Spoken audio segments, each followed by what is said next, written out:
Councilman.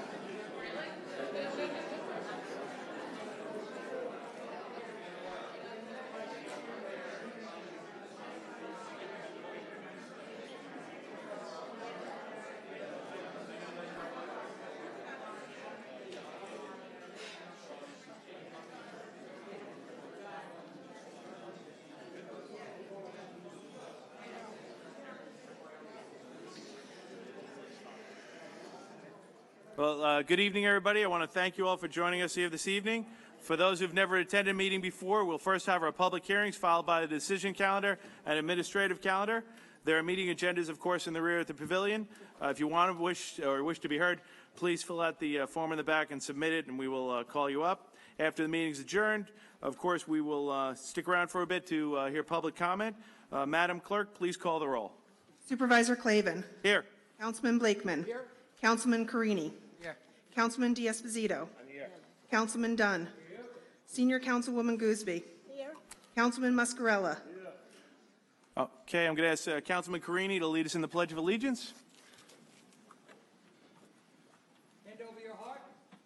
I pledge Allegiance to the flag of the United States of America and to the republic for which it stands, one nation, under God, indivisible, with liberty and justice for all. Madam Clerk, please follow the first item. Supervisor, the first public hearing is a proposed local law regarding parking or standing prohibitions in Baldwin, East Meadow, North Valley Stream, Oceanside, and near Valley Stream. I don't have any slips to this matter. Does anybody wish to be heard? If not, may I have a motion? I move that the public hearing be closed and that the item be adopted. Second the motion. Supervisor Clavin. Aye. Councilman Blakeman. Aye. Councilman Carini. Aye. Councilman D'Esposito. Aye. Councilman Dunn. Aye. Senior Councilwoman Gooseby. Aye. Councilman Muscarella. Madam Clerk, please call the next item. The next hearing is a proposed local law regarding arterial stops in East Meadow, Wantagh, and West Hempstead. I do not have any slips to this matter. Does anybody wish to be heard? If not, may I have a motion? Make a motion that we close the hearing and move the item. I second it. Supervisor Clavin. Aye. Councilman Blakeman. Aye. Councilman Carini. Aye. Councilman D'Esposito. Aye. Councilman Dunn. Aye. Senior Councilwoman Gooseby. Aye. Councilman Muscarella. Okay, please call the administrative calendar.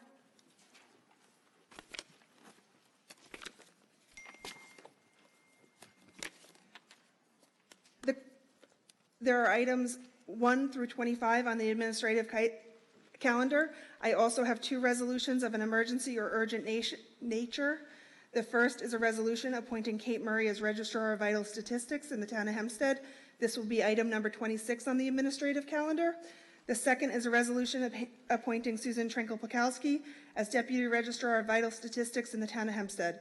This will be item number 27 on the administrative calendar. Okay. Does anybody wish to sever any items? If not, may I have a motion? I move the administrative calendar. Second. Supervisor Clavin? But before I do, I have a number of slips on the administrative calendar I'd like to call up. Ms. Cray?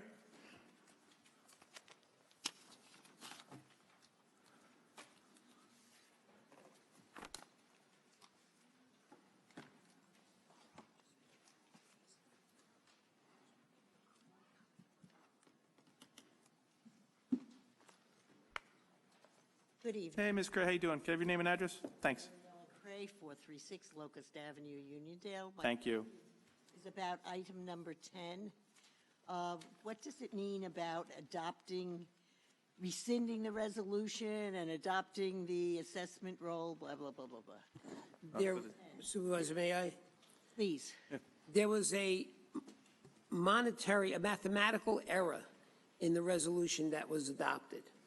And so we had to correct the assessment roll. Basically, the town was going to collect about $10,000 too much than it should have. So we're correcting it tonight. I see. And so the one following this You're right. is the correction? Yes. And my other question relates to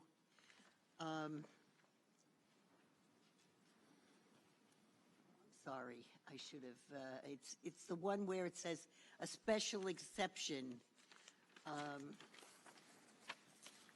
Oh, yes, here, number 6. Okay. What does that mean, adopting it with an application for a special exception for a public garage, please? You talking about the Sequin Neg Deck? Yes. Okay, this is this is an environmental resolution. It says that the proposed action, the proposed rezoning, will not have an adverse effect on the environment. And now the application can then move forward to a town board hearing. What is the special exception, please?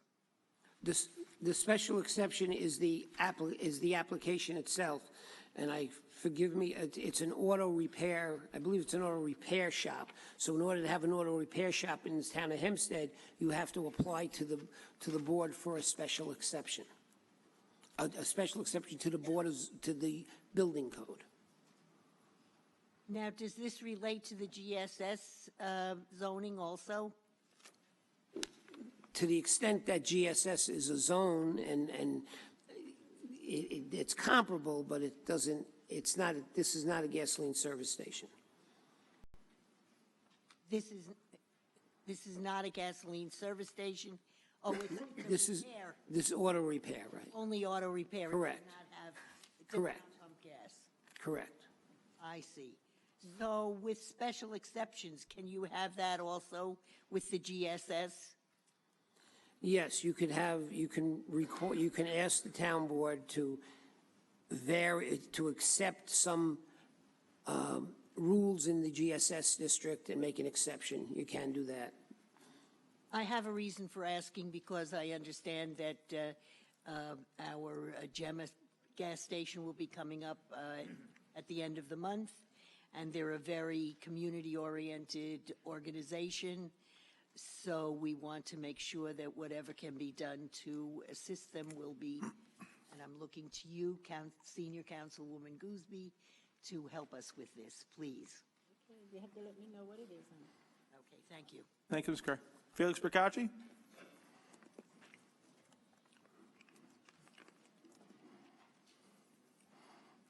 Good evening. Your name and address for the record, please.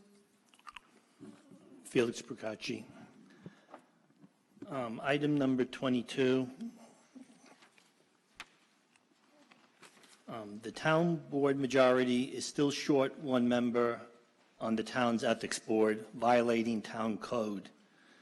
The town has been violating its own ethics law for over 2 years since the ethics law was enacted in December 2017. One solution to obtaining ethics board members is to ask ordinary citizens to participate. Another solution is for town board members that feel the town should comply with the law to speak on this issue. Board members have many followers on social media and frequently interact with the community. Even if one board member would treat this as the important issue it is, I am certain that the town would soon have a functioning ethics board. Thank you. Thank you very much. Diane Madden?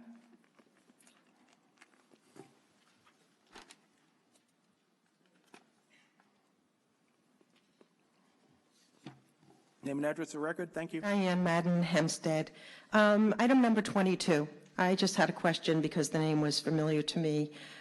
Heather Crosley, Deputy Town Attorney, who, by the way, is always professional. She's bright.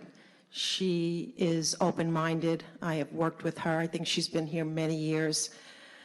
It appears her salary is $87,000. And when I compared that to other deputy town attorneys, for instance, Albina Katsieva was hired in 2016 at $95,000. A few months later, she was given $98,000. From the records I see, Heather was even serving on the equal employment opportunity as an officer. So my question is really, who comes to the determination of these salaries? Because talk about a lack of equality, this seems wrong to me. Could someone tell me who decides on these salaries? And it's something that if I were sitting up there, I would be uncomfortable about this. Generally, department heads have recommendations on that. There are department head recommendations to the town board, and the town board will either act on them or not act on them. So who made this recommendation? The department head of the town attorney's office? Would that be you? It's done by, yes. So you don't go by someone's quality of work or length of time here? Because I believe Ms. Crosley's been here a number of years. And Yeah, Diane, I think we're all fans of Ms. Crosley. Yes. Very much so. We'll look into it and see if there's anything that we overlooked. I think there's something drastically being overlooked here. And I do think that she is entitled to be treated at least equally to the other deputy town attorneys based on her history, her professionalism, how much she contributes, and again, her open-mindedness to work with all people. Thank you. Thank you for bringing it to our attention. Thank you. Valerie Lamp?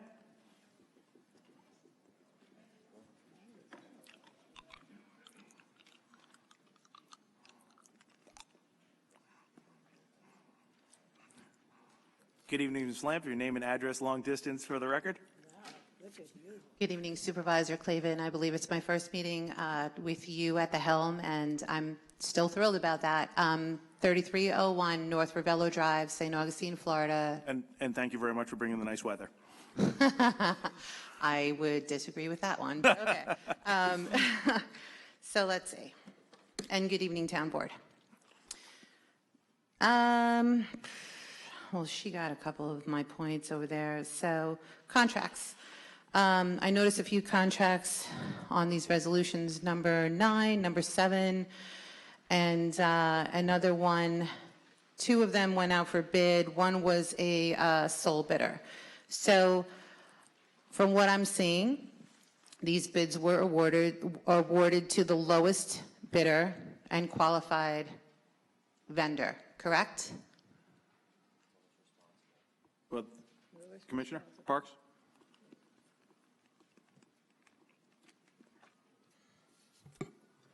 Not a trick question.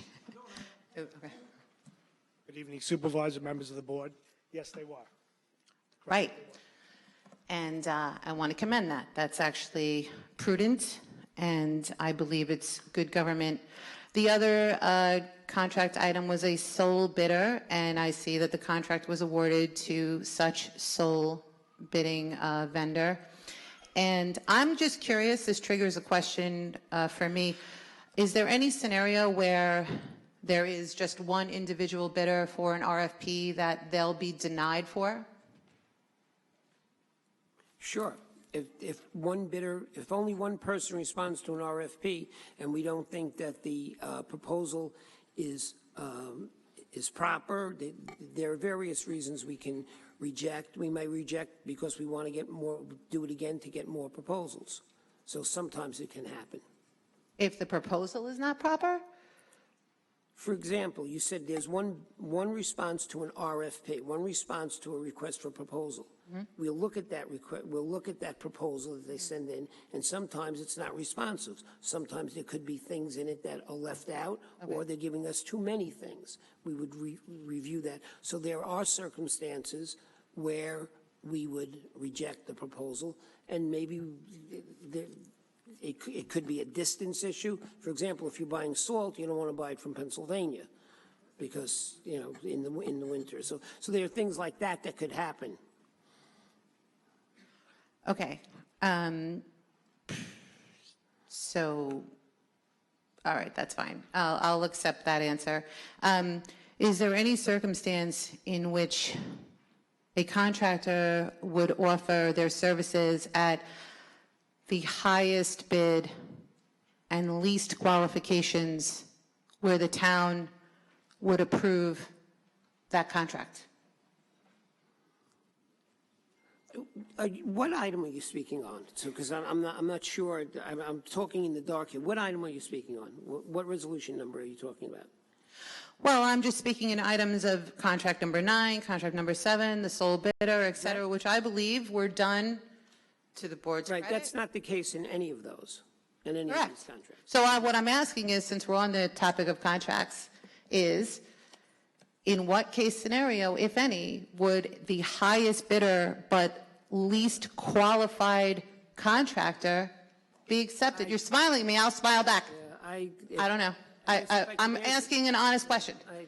I would be at Belmont if I could predict the future. Well, that's a bad analogy considering that there were 40 horse race deaths in Belmont last year alone in the calendar year of 2019, and horse racing is one of the most scrutinized industries right now in the world of animal advocacy. point is you're But asking that's okay. about the future. Let's go to Vegas instead. No, but there has been times within this township where a contractor was approved with the least qualifications and the highest bid, specifically the trainer at the Town of Hempstead Animal Shelter, and I'm still wondering why. Thank you, Ms. Lamb. You're welcome. I don't have any other slips in the administrative calendar. Is anybody who should be heard? If not, may I have a motion? I move that we move the, Second. Supervisor Clavin? Aye. Councilman Blakeman? Aye. Councilman Carini? Aye. Councilman Diaz-Bazito? Councilman Dunn? Senior Councilwoman Gooseby? aye. And Councilman Muscarella. Okay, I have a number of slips on the public comment section. Kelly Datner? Wait, can we, on the administrative calendar, there should have been an amendment to item, I think, 13, to remove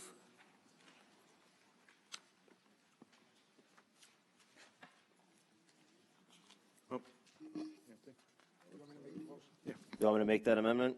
Yep. Supervisor, I move to amend item 13 to remove the Floral Park Bulletin and the Gateway newspapers from the resolution. Second the motion. Madam Clerk, I ask you to make a call on item number 13 on the administrative calendar. Let's vote on that amendment. Let's vote on that amendment. Supervisor Clavin? Aye. Councilman Blakeman? Aye. Councilman Carini? Aye. Councilman Diaz-Bazito? Aye. Councilman Dunn? Senior Councilwoman Gooseby? Aye. Councilman Muscarella. Now, if we could, Supervisor, move the administrative calendar once again. Okay, I'll move the rest of the administrative calendar. Madam Clerk, please call. A second from somebody, please. Okay. Supervisor Clavin? Aye. Councilman Blakeman? Councilman Carini? Aye. Councilman Diaz-Bazito? Councilman Dunn? Senior Councilwoman Gooseby? Aye. Councilman Muscarella. All right, back to our public comment section. And Ms. Datner, you've been waiting patiently. Good evening. How are you? Good. Name and address for the record. Kelly Datner, Wantua, New York. Okay. As you know, what's going on with Finn it'll be, 3 weeks tomorrow. I want to know what you guys can do with the media to help get this dog back to his foster family, who's been very lost without him, and they want him home.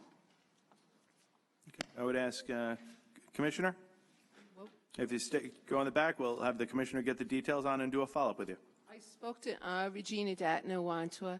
I spoke to him already about it. I've been working with the trapper for be 3 weeks tomorrow. I've been trying to help him out, be his eyes and all. We thought we had a possible sighting past Saturday, in a certain town that under Miss Goosby's area. We don't know for sure, but we need more media coverage or more in the newspapers, something more, because the dog we saw had no collar and leash on, and if that was him. Okay. Well, we just said, we'll follow up with the Commissioner, and maybe we could share a little something on our social media pages. I appreciate that, because he's a good dog. He was actually found before he came into the shelter with a 17-pound collar around his neck and leash. So you can imagine what he's been through, but what he's going through now. And I just hate to see him get in the wrong hands. And so does everybody at the shelter, too. And I'm sure Mr. Marino, too. Okay. Why don't we follow up with the Commissioner, and he'll get your name and address, and when we share it, he'll reach out to you and make sure it's done. Awesome. And I can give him all the information, too, on the trap and let them talk to him. And okay. Thank you very much. Sorry to come up with her. She just wanted. No, please, come on, please. Thank you both for coming. That was very nice of you. Have a good night, everybody. All right. You too. Well, that means I'm not going to call you, Regina, so just get ready, all right? Ms. Cray? Just for your information, I just took a picture of it and I'm putting it on my Facebook.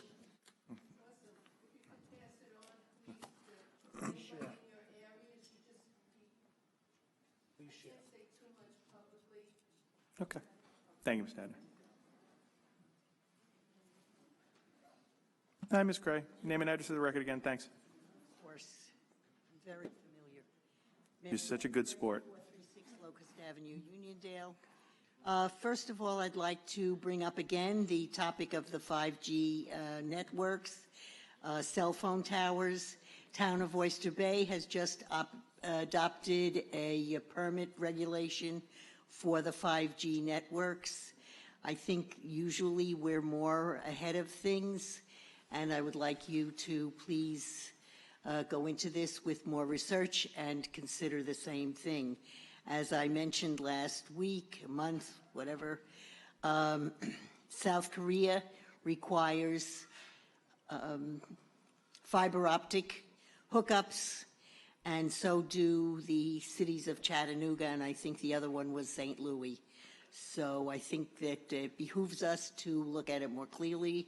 Apparently, this is a very high level of energy, and we need to protect our residents.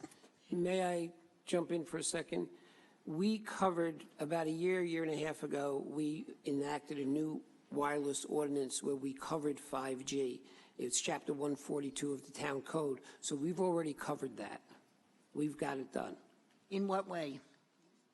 In the regulations on what they have to, the restrictions and what they have to meet to be able to get permits on 5G. Of course, the companies are litigating that with us, but we do have rules and regulations in place. And so are we requiring fiber optic hookups to private homes? We're trying, yes, we do, but that's being challenged. I see. Keep up the good work. Thank you. I would like to also add my comments to what was said last month about the tree removal permits. I think that is something that we should severely consider. And as I've mentioned before, it was really a travesty the way that Engel Berman just got rid of those beautiful trees over at Holly Patterson. And I would like to see some more regulation in this area. Like to add my comments. Somebody else will be speaking about the solar farm in Oceanside on the landfill, and I definitely feel that that's a very strong, important thing. So I noticed at the end that you excised the gateway papers from the list of papers that are approved, and I believe the ownership of the Beacon papers just shifted to Gateway. I'm not absolutely sure of that, but I think so. And that would mean that a sizable area, and certainly Uniondale, which has had a Beacon newspaper for I don't think that's correct, Ms. Cray. No, I think, Ms. Cray, I think it was the Herald papers, if I'm not mistaken. well, it said Herald and the Gateway papers. No, but I think the Beacon would take it over by the Herald, I think. This Gateway paper is Floral Park, I believe. I'm sorry? Floral Park, covers Floral Park. Right. If I recall correctly, what was said was that you were adding the Flora Park Herald and the Gateway newspapers. Right, taking them off the list. Yes. So They cover Floral, I think both those newspapers cover Floral Park. But we'll check on it. okay, I appreciate that. Thank you. Thank you, Ms. Cray. Felix Procacci?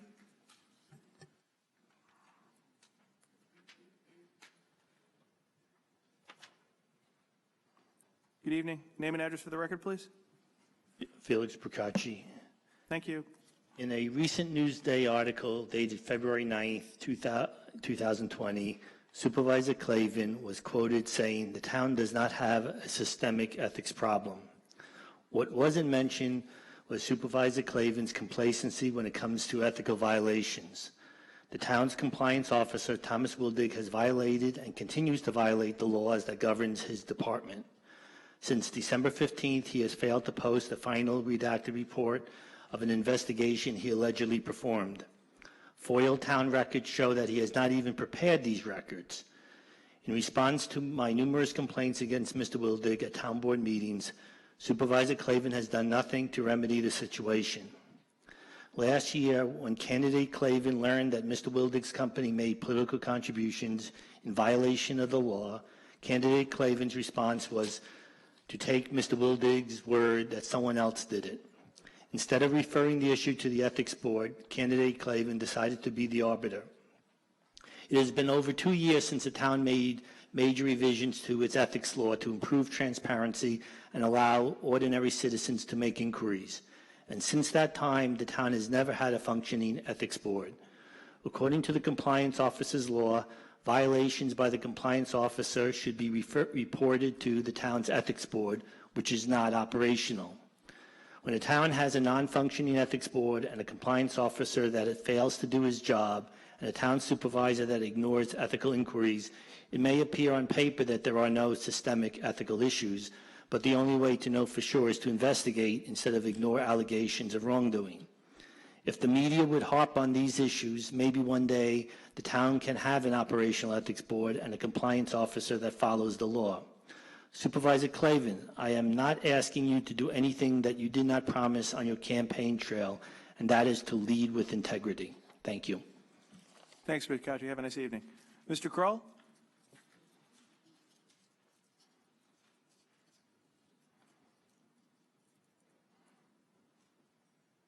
How you doing, Mr. Kroll? Your name and address for the record? Thanks. Stu Kroll, Great Neck. Politicians should be intent on helping improve the daily lives of their constituents. It's not about taking pictures at Cub Scout meetings or Kiwanis breakfasts. Mr. D'Esposito, I want to commend you for your opioid prevention and treatment program.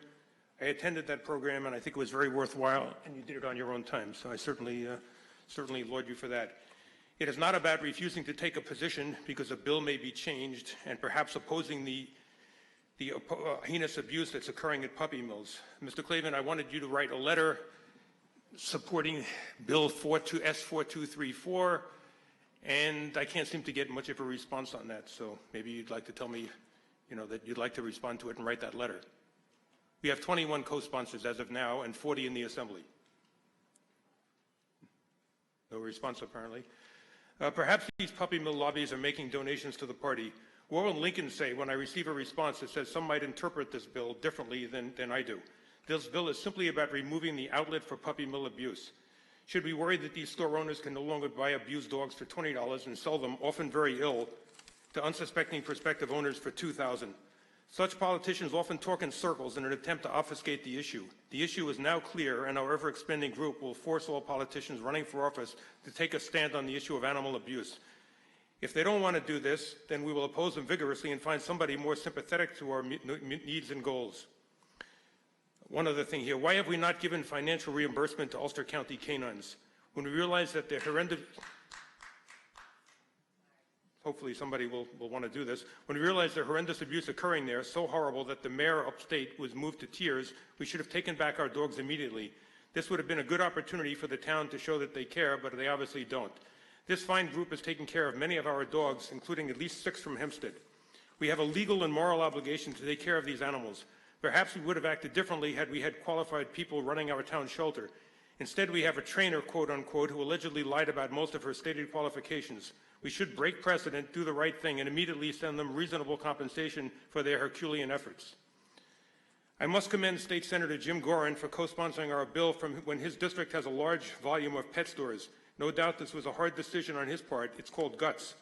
On the other hand, we have Senator Anna Kaplan, who's taken thousands of dollars in documented puppy mill donations. Perhaps this is somewhat connected to our lack of support for our bill. Mr. Blakeman, I didn't want to leave you out. You wrote a 3-line note to Governor Cuomo, who has absolutely nothing to do with this bill, aside from if it gets passed by the Assembly to sign it into law. That was beyond pathetic. Asking for help for rescue dogs is a nice sentiment akin to feeding the homeless. It's also a great line if you were interviewing to get into Harvard. It was not you said what you would do when you volunteered to write this letter as we were discussing S4234A. You never mentioned this bill in your letter or the inherent abuse these dogs face. Your insincerity in attempt to address the issue which you ignored was beyond decency. Thank you. Thank you, Mr. Kroll. You have a nice evening. Ms. McCormick? Good evening, Ms. McCormick. Your name and address for the record? Thanks. Mr. Ruth Ann McCormick, Rockville Center Coalition for Youth. I have handouts for all of you. I'm here once again to speak about the pending legalization of recreational marijuana that's in the governor's budget. I just wanted to highlight some of the specifics of this bill, which nobody seems to know about.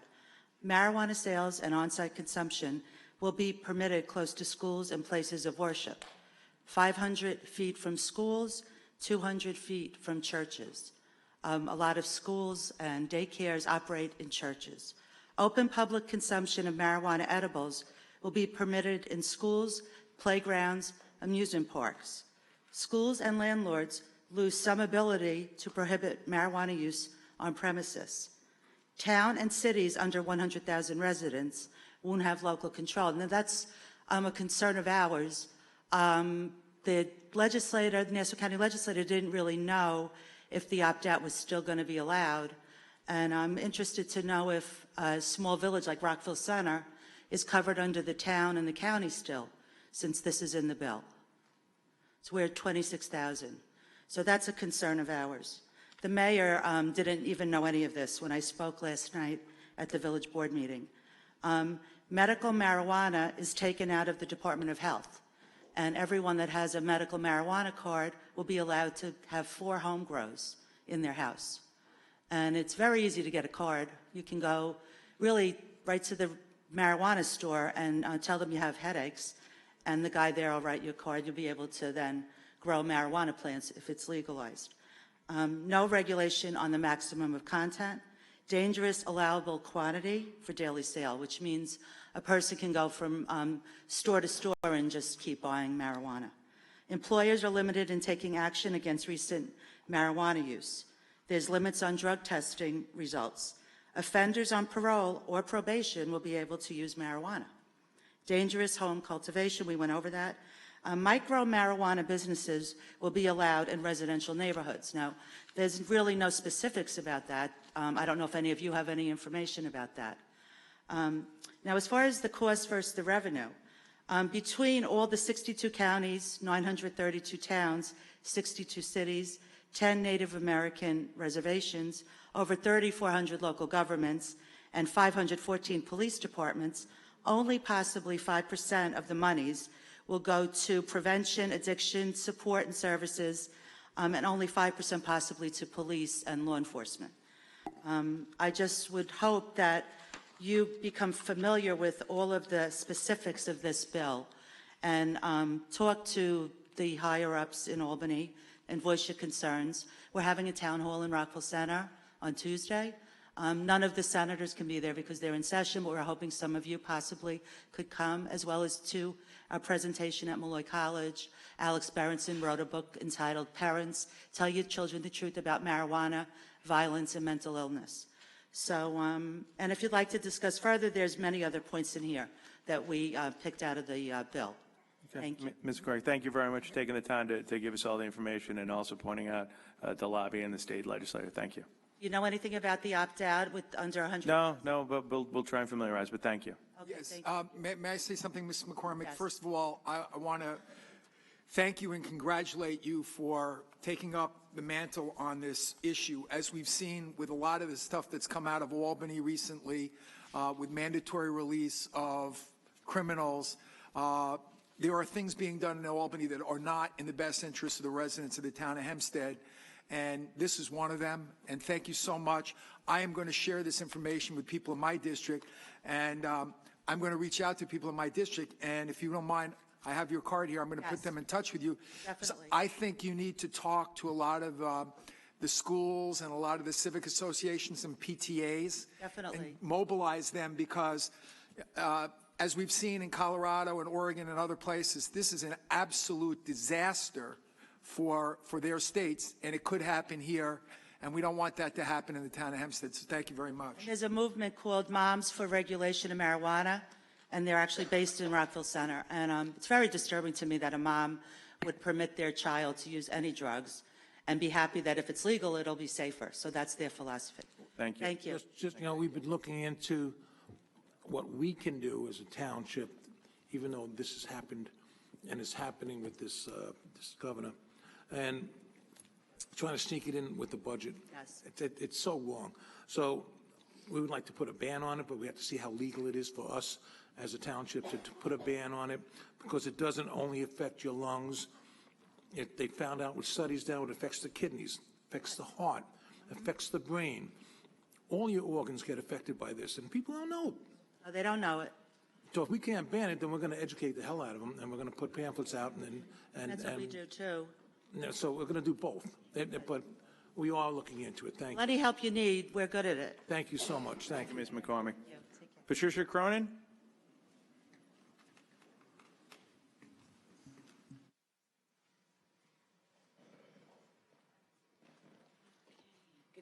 Hey, Ms. Cronin, how you doing? Your name and address for the record, please? Patricia Cronin, 36 Oswego Avenue. Good afternoon, Supervisor Clavin and Councilman Blakeman. Nice to meet you both, finally. My name is Patricia Cronin. I'm the owner and taxpayer of 36 Oswego Avenue, East Atlantic Beach. The adjacent property pictured here is the original one that we've been talking about. Had a permit to lift and repair a one-family residence, but they've expanded the footprint of the original non-conforming porch almost up to the property line and brought the residential floors out to that line as well, going against plan examiner Rebecca First's original denial letter requiring average front yard setbacks, conforming to the average of every house within 200 feet of the lot boundaries, and they exceeded the height restriction, all while bypassing the variance process that the rest of us have to go through if we want to build something that a plan examiner denies. I know I've just done it successfully. I bought in 2014 a sandy damaged home, and after years and just this last year working with an architect and spending a lot of money on plans, I finally got my approval letter within the last 2 weeks so that I could finally go ahead and improve my property. But my plans were all done within the building codes, all the setbacks, everything. So now my plans are absolutely useless because of this building. So arbitrary interpretation and unequal application of the building code is ruining the character and tranquility of our neighborhood. And then I found an article from last summer that New York State was investigating the building department here. And so my experience with this neighbor is kind of giving me a hint as to why. There is no code that allows this to be built. I've sent complaints to Town Supervisor Clavin, Councilman Blakeman, Inspector Young, and Ms. First. My architect Ian Shaw Greenberg even met with Ms. First last Wednesday, and she was unable to point to a code that specifically allows to expand a dwelling to include a porch and then enclose it as a residential building and then go up from there. The entire block of Oswego was developed between 1928 and 1930 by a developer, Mr. Weidler. All the homes are very similar. Within a few inches, all the porches line up, and all the setbacks for the faces of the houses all line up until now. 1 second. About 9 or 10 feet back is where the houses start. So I believe the plan examiner's office made a mistake. Michael Young, the inspector and code enforcement officer, and the actual owner of this house have both told me in person, on the phone, and with texts that the building footprint was in fact expanded, and the house is too close to the property line, and he didn't understand why it was being able to be built at all. Ms. Cronin, I appreciate bringing the attention. I see the commissioner of the building department here, Commissioner Rodkamp. I'm going to ask him to go in the back with you for a couple of minutes, have a discussion, and do a little follow-up, if that's all right. Thank you so much. Thank you very much. I appreciate it. Jay Blackman?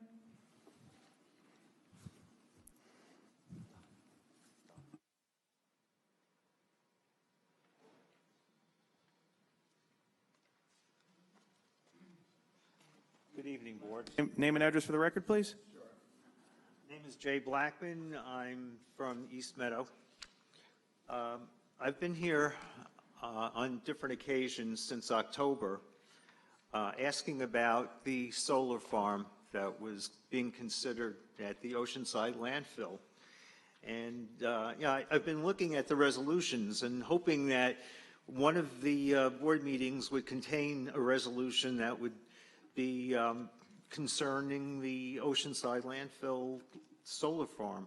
and it's never there. I'm always Sir, are you in favor of that? I am totally in favor. Okay, so Councilman D'Esposito can speak to the community issues, but I'm somewhat knowledgeable, definitely not an expert, but I'm somewhat knowledgeable. Right now, solar farms aren't being built on any large basis because the kilowatt per hour that they're getting from the energy companies now, it doesn't justify them being built anywhere, whether it be in Oceanside or any place else. So I just wanted to bring that to your attention. Yeah, there was one built in Brookhaven, which is the largest in New York City. I think that was started a long time before the prices went down. I don't think you can finance them now. I just want to let you know that. Yeah, but this whole thing started in December of 2018, which I had pointed out before, and there was never, it didn't seem like there was any feedback from the company that was doing the analysis work on it, and they were paid a sum of $10,000 to be consultants. Did they consult with you?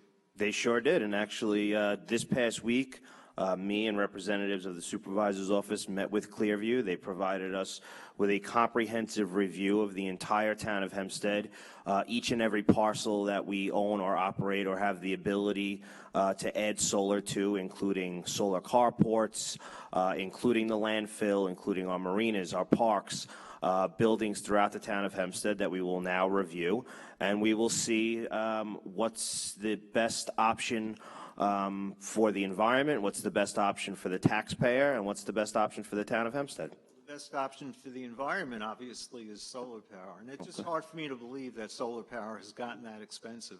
That it hasn't gotten that expensive. The energy companies, the utility companies, are paying less and less and less as more alternative energy sources come available.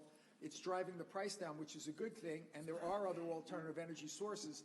But solar now is somewhat expensive in this area. Well, as far as I know, it's only solar or wind power. In a place like Arizona, where they have many more hours of sunlight, it is still commercially viable there. But the question is it commercially viable in this region right now if the utility companies aren't going to pay for the expenses that it would take to construct the solar farms? So you may have to look at other alternative energy sources. That's the only point I'm trying to make. What's the other alternative energy sources? We have wind turbines, which are already being set up or has been approved to be set up 30 miles off Montauk, and will... And I just want to point out that, I'm thankful that back in whatever it was, December of 2018, when this was presented and attempted to be kind of forced through the town board, I'm glad that my colleagues, took my recommendation of hiring a consultant like Clearview, because after reviewing their report this past week, if we would have went forward with their plan and the plan that they had for the Oceanside landfill, there was actually solar that would have been installed that would have been a complete waste. So I'm glad that we're reviewing it with Clearview now and seeing what the best options are for the town. Well, all I can tell you is that we are getting together with the Oceanside High School Environmental Club. Okay. And all I can tell you is that we as a town board are getting together with our department heads. We're getting together with the community and the community that I represent. I am thrilled that the Oceanside High School is involved and will give us their input. But I also have thousands of other Oceanside residents who are going to have to deal with this in their community, who have bared the burden of having a landfill in their backyard for decades upon decades. And I want to make sure, regardless of if it's Oceanside, if it's East Meadow, if it's Point Lookout, if it's Hempstead or Uniondale or Garden City, that we are presenting to the town the best option possible, making sure that we are, like I said before, protecting our environment, that we are doing what's right for the government and what's doing right for the taxpayer. That's what's important to me. Okay, well, and I'm sorry it's not moving as fast as you'd like it to be, but we are doing our due diligence. As fast? I mean, it's been a year and a quarter. And thankfully we didn't move on the first proposal because it would have been done incorrectly. So we're going to do our own research into this. Okay. Well, I'll take the advice of Clearview, who's an expert.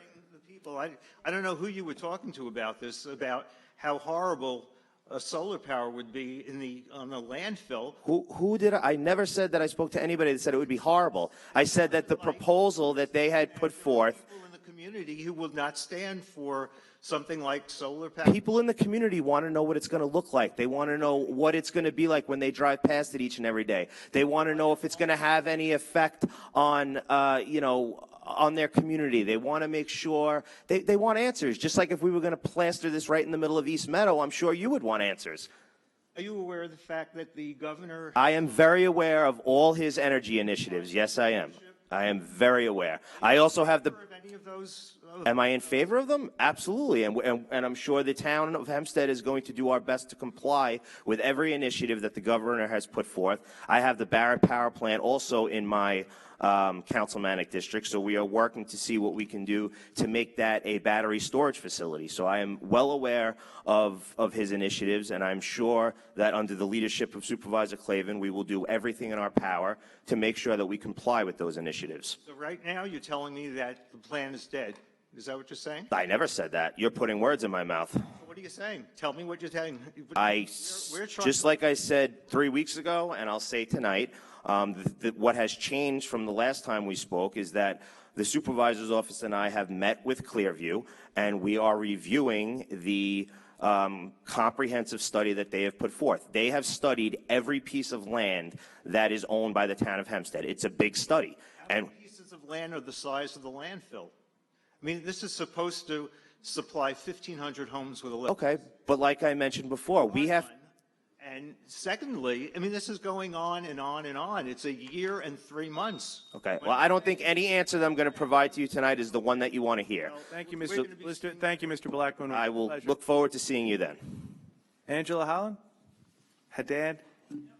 I apologize. Okay. How are you? And name and address for the record, please? Sure. Okay. My name is Angela Haddad.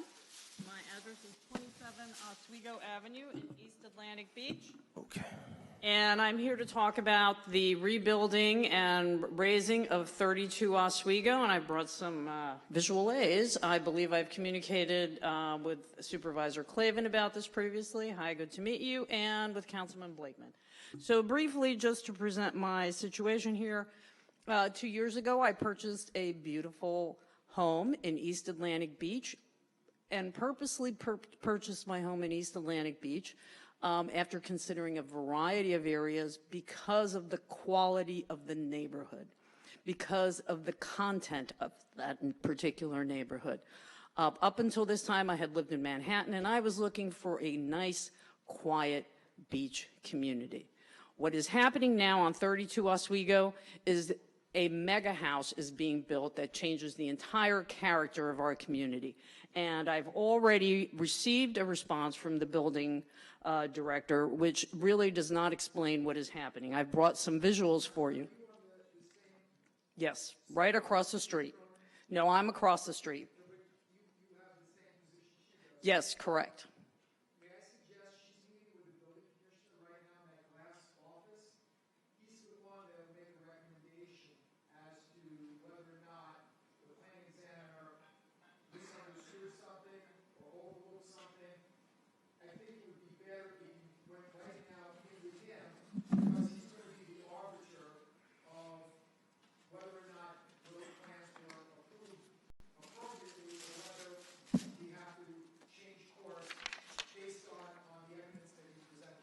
So you think this letter then can be changed, his decision in the letter? Okay. He has a position on this, and if you have information or better information, this is your opportunity to give it to him. Yeah, he's right back there right now with your neighbor. I can see him right there in the back. You see him right there? John, there you go. He's waving. Wait, Not wait. that I was trying to cut you short, but I think it'd be more productive if you talked to him. Thank you for coming. Valerie Lamb?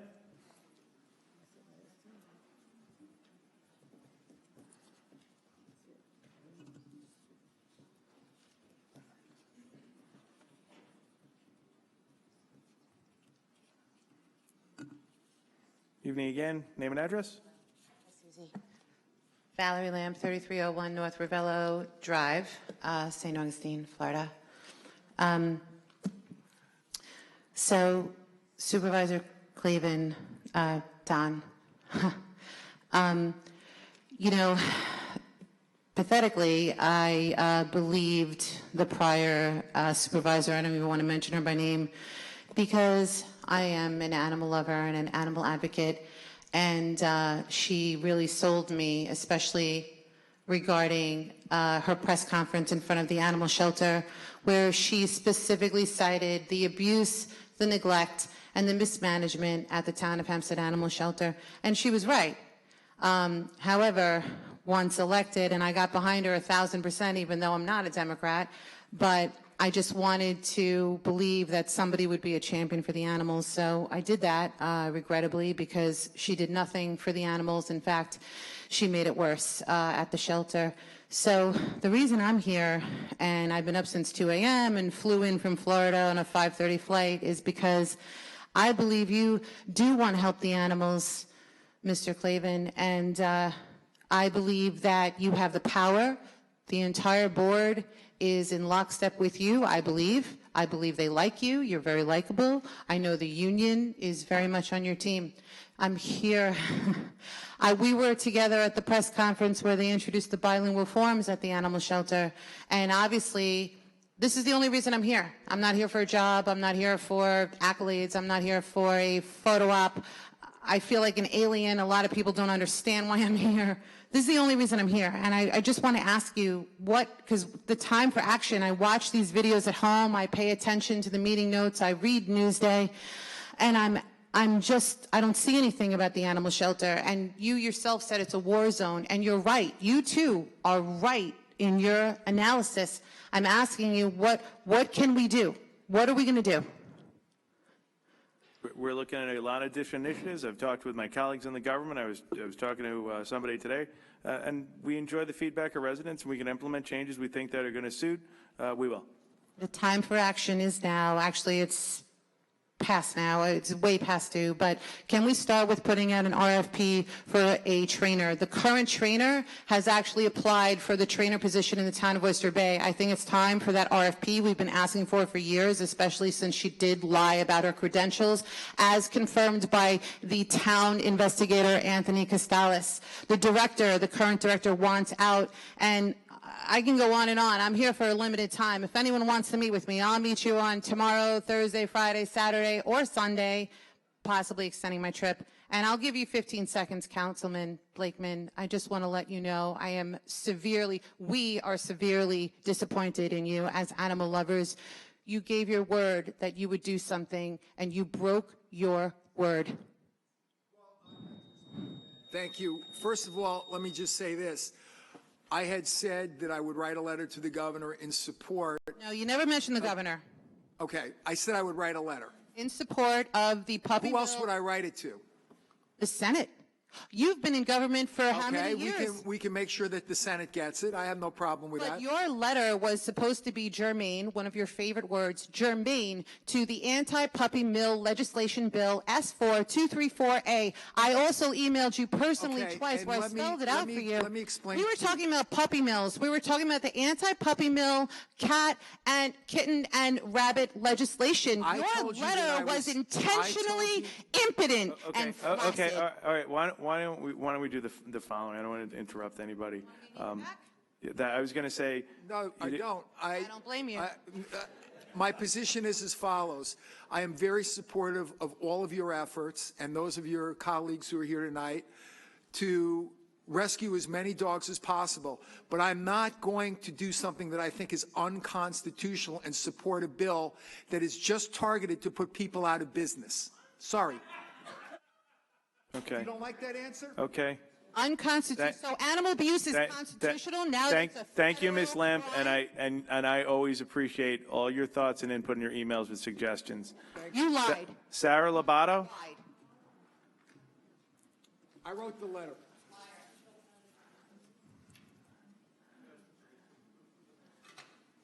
Hey, Ms. Lobato, how you doing? Name and address for the record. My name is Sarah Lobato. I live at 1970 Brook Park Drive in Merrick. This is my first meeting, so I'm a little nervous. Welcome. Thank you. And I apologize, I'm off topic. I guess I had the wrong date. I just found out about the meeting. This is also, I know you spoke about it, the 5G cell towers. The telecom industry has been placing them, you know, without any public comment, residential comment, or consent. And there's now one just a few feet away from our Lakeside, from our elementary school, Lakeside Elementary School. This school actually had no idea it was there until I pointed it out to them. I don't know how they got, how that was allowed, but a permit for that. But as I'm sure was said before, it's not an incremental increase in electromagnetic radiation from 4G to 5G. It's pretty dramatic. 4G puts out about 3 gigahertz, and 5G puts out about 300. And there's just no long-term studies. The studies that are there do not show positive results. And it's really concerning, especially being so close to a school. But the bottom line is, no matter what the telecom industry or FCC says about it, the bottom line is we don't consent, and people are outraged, and people move to Merrick for the schools. And I am making every parent aware of what is going on, and people are livid, and it has to be taken down. Like, something has to be done, and we don't want any more put up. We're just not comfortable with it. It's right there. I mean, if you need to ask consent to place solar panels, you got to ask consent for something that has the potential to damage your health. Sorry, I have 2 little boys. They're 3 and 6, and so I'm also in the medical field. I'm really concerned about this, as are a lot of other people. And this isn't even touching on the privacy factors, that other people are more concerned about those. I'm not. I don't care. You could know everything about me. But the health is a big problem. And I just ask for serious focus on this issue. Thank you so much. Thank you, Ms. Lobato. Appreciate it coming in. And let me ask Kathy Malone. Kathy, could you wave at Ms. Lobato? Kathy's going to just grab your information in the back, kind of follow up with you, okay? Thank you very much. Robin Seidman.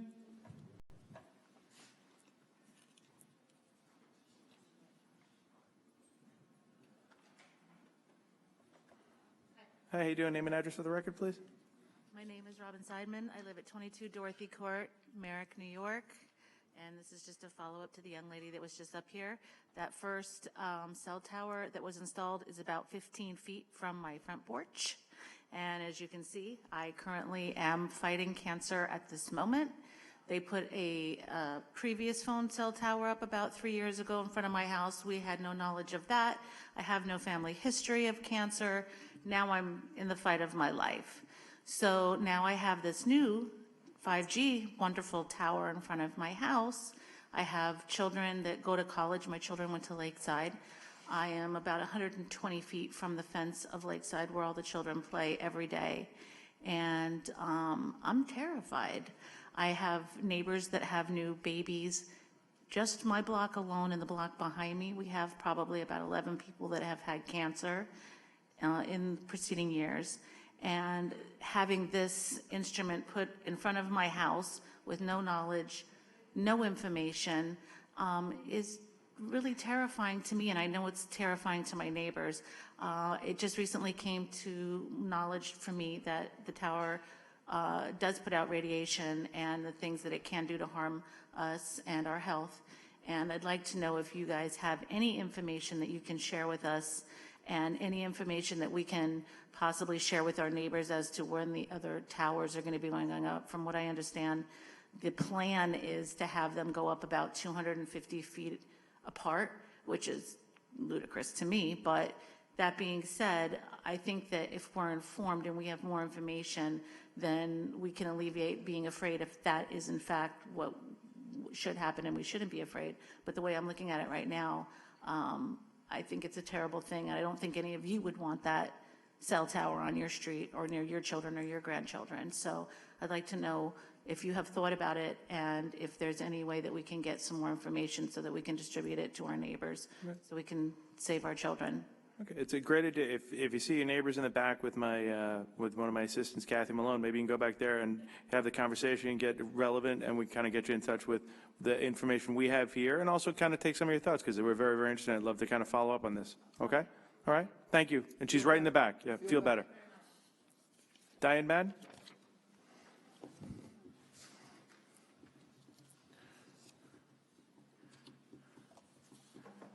Good evening, Ms. Madden. Name and address for the record.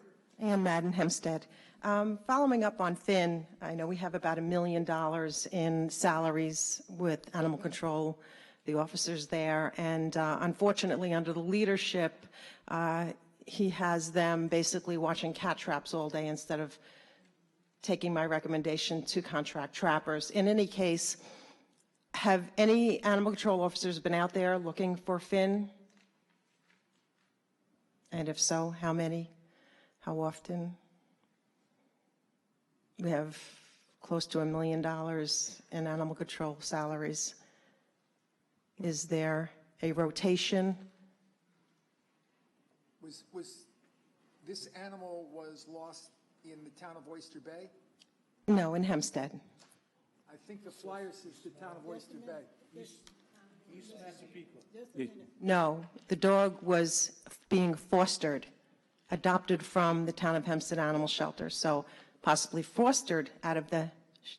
Okay. Well, like I said, I appreciate it. We have Commissioner Marino. If you want to stick around for a little bit and you can talk to him in the back about that, that'd be great. I would prefer if you ask Commissioner Marino, who has been a major problem at the animal shelter himself, to speak anything he has on the record, please.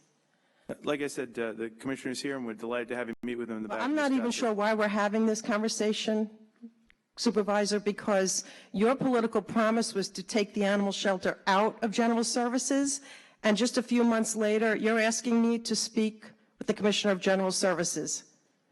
This is not about me, not about the animals. This is about you and your campaign promises and how you turned your back on them. And you can't even look anyone in the eye. The Ethics Board, is that functioning yet? We're going to have a meeting sometime during the month of March. Also, it's my understanding, I know on January 15th, the court ruled in the favor of the taxpayers and the animals with regards to the tens of thousands of dollars in a lawsuit filed from the town attorney's office using an outside counsel to stop a Nassau County operational audit that's desperately needed at the animal shelter. Is my understanding correct that under your administration now, Supervisor, you have been in lockstep with Laura Gillen and have appealed that lawsuit again? Is that correct? Joe.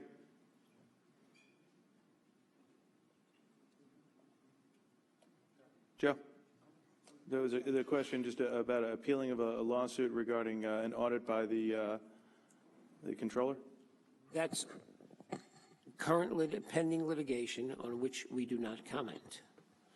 So the answer is yes, that you, Mr. Ra, have once again used taxpayer money and hired an outside attorney to spend further money to stop an operational audit. Do you understand that, Supervisor Clavin? Because you took issue with that during your campaign, as you took issue with Laura Gillen not keeping her campaign promises about the animal shelter. You thought it was absurd. Your children are watching you. Thank you, Ms. Madden. Have a wonderful Your evening. children are Janice watching Blake. Oh, Donald, you good in there, buddy? You good? Okay, buddy. Thanks for sitting. Thanks, buddy.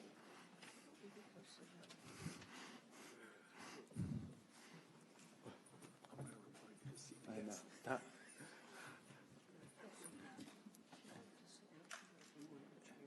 Hey, Miss Blake, how you doing? Name and address of the record, please. How you doing? Oh, hi. Mr. Clayton. Janice Blake, 1293 Clark Street, Elmont. Okay, so a few things here. I trap cats for fun and amusement. So I was a little concerned last year when the shelter closed for several weeks on end, and I couldn't do my thing. And then I had a couple cats stranded that were supposed to have been done, and I couldn't get them done, so they just sat there. And I had to take care of them and feed them and change their diapers and things. So I would like to see the shelter stay open. I don't know why it was closed so much. You did say that you were going to clean up the war zone that was the town of Hempstead, so I'd like to see some kind of action toward that. Mr. Blakeman, as far as shutting businesses by stopping the puppy mills, we're not talking about shutting the business, just not selling animals. That's the wave of the future, and I know I'm from the future, that's why it's difficult to understand me, but let me just say this. There are different ways to approach a problem, and my ways that works for me is the positive way to encourage people to adopt rescue dogs. Right. Other people have different strategies in closing businesses. They're entitled to their opinion. Shouldn't that I have my opinion. clock be stopped? I would never buy a pet or a dog or whatever a cat. I would never do that. Okay, all right. So, and I never have done that. So, okay, that's going to take time because people have it in their mind that they want this fancy dog, and it's a status symbol like Paris Hilton carries it around. It's just going to take time to change that, but in the meantime, it's our business to tell people which animals they can have and which animals they can't have. I have my preference, they have their preference. Okay, let's just say that's I true. don't agree with those types of tactics. Okay, I understand. So that being said, then we would like to not have the animals be abused. So they go there, the people, they check them out, they go there and they say, oh, this dog's doing this and there's all these problems. And then the people, they go and they just get another license in somebody else's name. So it's just a shell game that's being played and the animals are the ones that's suffering. So they could redirect their business to, like cat litter, cat food, dog food, whatever. Okay. Another thing was, there's a building department, 19 Caroline Street in Valley Stream. It's a hoarding situation. There's like 30 cats living in that house. I can't imagine what it looks like in there.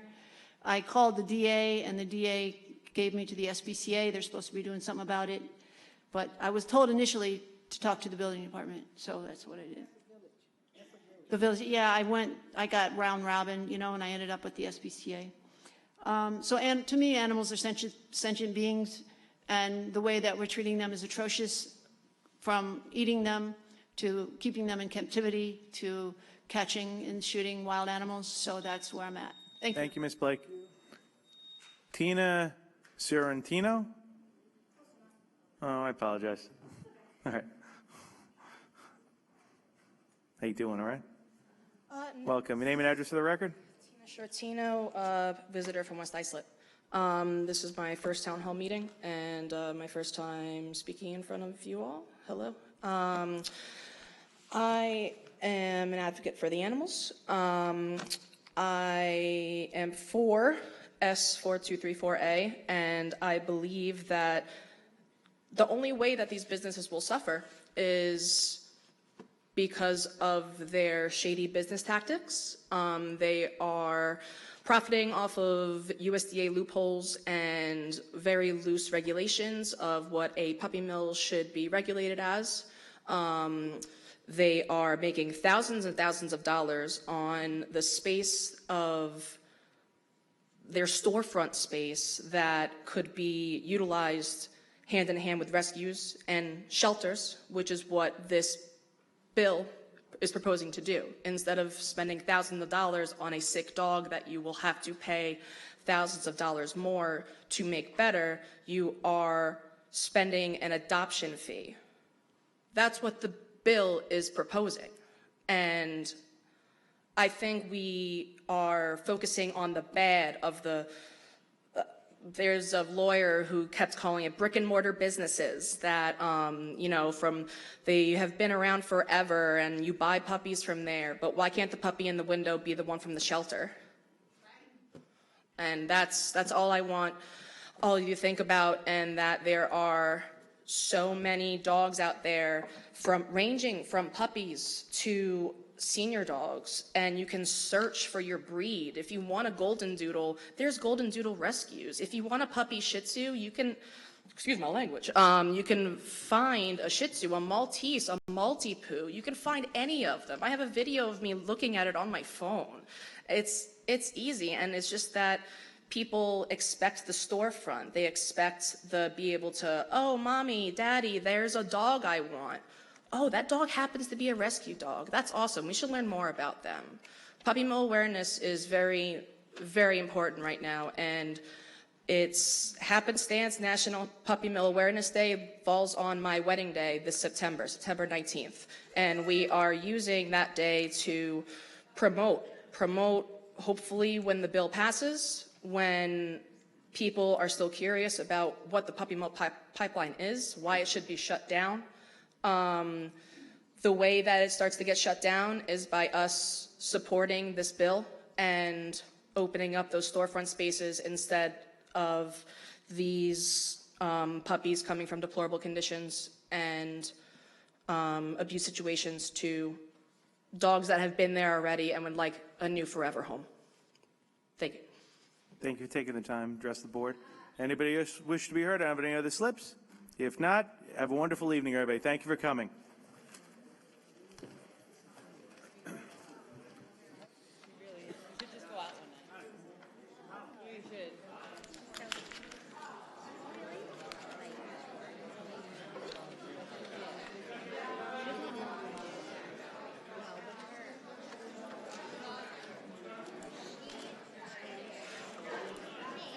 Good, how are you?